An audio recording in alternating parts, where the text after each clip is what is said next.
This is my 2019 ZX10R, set up for drag strip mainly, but still able to take on the street. I've had it for just over 2 years. First year I just pretty much kept it how it was. It came with a SC Project exhaust on it, and that was pretty much it. It's an awesome bike, I loved it, but I've always wanted a drag bike, and I started building this. Now I'll just kind of go through everything I've done as quickly as I can. Front forks are cut internally 2.5 inches. It was still wheeling, so I had to lower it another inch. You can see it right there at the top. I'm down to one left front disc. It's a Brembo. It's wave rotor. And a shorty Brembo up here, 19. Works really good. I got 2 Shinkos on it. Those are awesome tires. I've been running the Dunlop for a while, but the Shinko's a little bit cheaper and it works just as good. Then I got the aftermarket steering stabilizer because I don't like the stock one. I want the Öhlins. It's a lot. You can pick whatever you want. I mean, as long as it's doing what you want it to, it doesn't really matter which one you get. But it's whichever one you get's got to be better than the stock, because the stock only tightens up when it's moving when it needs to. Where I like it to have a little stiffness in the steering all the time. It feels like I can control the bike when the front tire's off the ground better than when it's just like loosey-goosey. So anyways, that is the gauge for the air shifter. The air shifter button is right here. And then this one right here, you can hear the compressor kicking on. The compressor's right under here. It's like a 2.5 pound little compressor. I think it's made by the same company as the air shifter, which is MPS. You can't see it anymore. It's kind of worn off of there. It goes back into the DME swing arm where there is air held right in this little, right in here. Only in this little section of the swing arm right here. So that's all compartmentalized. No tank that you have to have.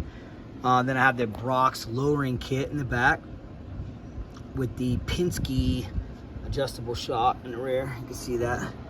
And that right there, just these clicks, controls your dampening of the back end, which controls how fast the, actually rebound. Yeah, so there's a rebound of the bike. And it'll slow it down, so I can push the back end down, and it'll take like 15 seconds for the back end to come up. Or it can come up fast within just a second. You know, it just all depends on how many clicks you go either way. I've done a lot of gearing changes, but I've found that it's best to leave the front sprocket the highest number that you can, because you want to try to get as much clearance as you can down here. See how that's rubbing? Kind of was started to rub on the swing arm, so I had to get an extra guard, and from the top I bought them from DME, and then I tapped the bottom and installed it on the bottom. Works really good, but it was still rubbing. So then I've got a roller for back here to get the slack out and to feed it into the rear sprocket, so that the rear sprocket's always getting fed and there's no slap. Because sometimes when you don't have any tension down here, even when you have your chain tight, you'll see those, it's like wavy and it starts smacking on the bottom of the swing arm. So I got that one to feed into the sprocket, and then I got this one here to kind of push down on it to keep it off of the swing arm on the bottom. Then I'll have this DME Low Pro oil pan, which I busted the stock one and almost wrecked the bike. The stock one sits down way more. And the thing though, when you get this type of oil pan, which is weird, so you see it's a Low Pro, but the thing is, on this side it's actually higher than the stock one. The stock one is cut really low on this side because the normal exhaust comes underneath the oil pan right here.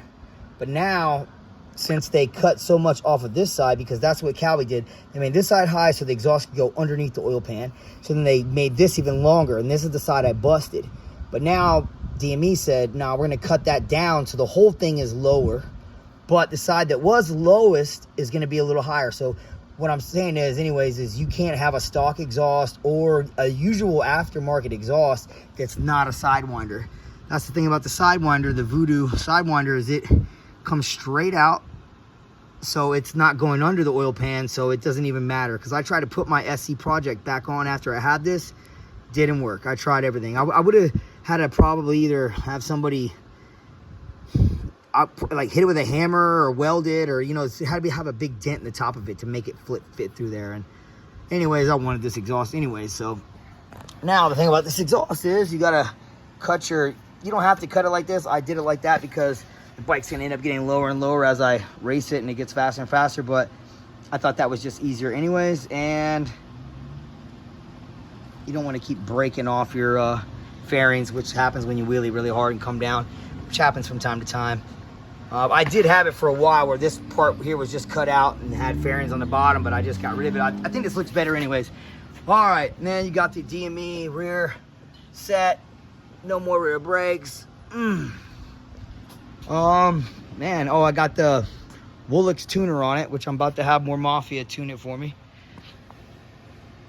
They take over your laptop and they actually tune your bike, and then you go ride it, and you like put a log box on there, and it takes all the information off your ECU and tells you what's going on with your bike.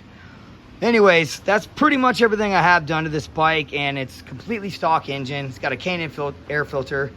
So right now with the ECU just unlocked, not even a tune, the air shifter and everything else that I've just shown you, this bike went 8.8 at 153 miles an hour. And also, yeah, the rear sprocket went from like a 39, I think, to a 48. I had a 50 on when I first went out there, but I was coming up short on gearing in the end of the quarter. I might be able to go one tooth, one or the other way. I'm trying to figure it out still, but it feels really good the way it is right now.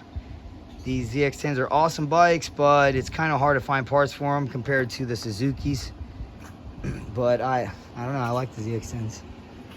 Anyways, enjoy. If you guys are out there trying to do it, hit me up. Maybe I can give you a hand.